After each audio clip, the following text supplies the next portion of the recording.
Force Philip Turle joins me now for a bit more about this. Philip, the head of the military council, now the new president, General Pahimi Idriss Deby, is due to speak to the nation this afternoon to outline his roadmap. Tell us a bit more about that and what Chad's new ruler is expected to say. I think there are going to be two things on the agenda as far as what the new president is going to say. The first one is that he is going to promise elections within 18 months. Now, remember, it's been a week now since he seized power following the death of his father, Idriss Deby, who was killed during clashes in the north of the country with rebels. So the son General Pahimi Idriss Deby has said that after taking power, he is now president and also the supreme head of the military.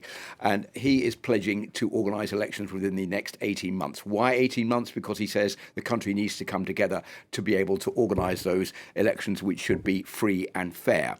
So that, I think, is probably what he's going to try and outline today, the roadmap of where he expects the country to go and how he expects to move forward. But I think there'll be something else on the agenda.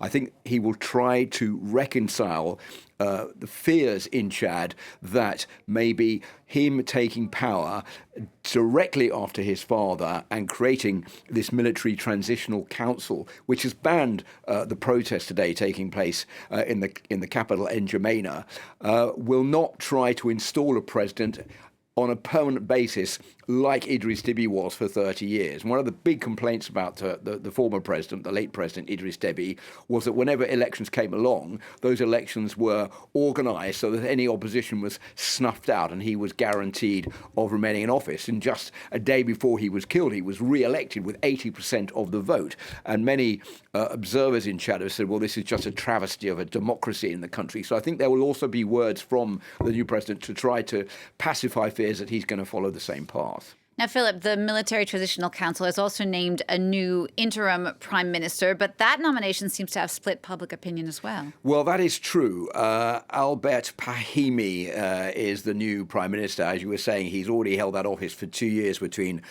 2016 and 2018 under the former President Idriss Deby. He was the last person to hold the office of prime minister in Chad after that post was dissolved. This was part of a constitutional reform of the country where President Idriss Deby wanted to create the post of president and a vice president and therefore do away with the post of prime minister. So now that the former president is no longer alive, there is this new constitutional overhaul. And I think the new president wants to call in Albert Pahimi as a sort of guiding force to bring the country together. He's a familiar figure. He's been in politics for over 30 years. He isn't part of the president's ruling party, but has rubbed shoulders with many of the leaders of different political parties in Chad. And he's seen as a stabilising force. But there are questions being asked in Chad as to why there has already been a prime minister nominated where there is no process of creating a new government. Why hasn't there been a president and then a vice president and then also maybe a prime minister nominated after that? So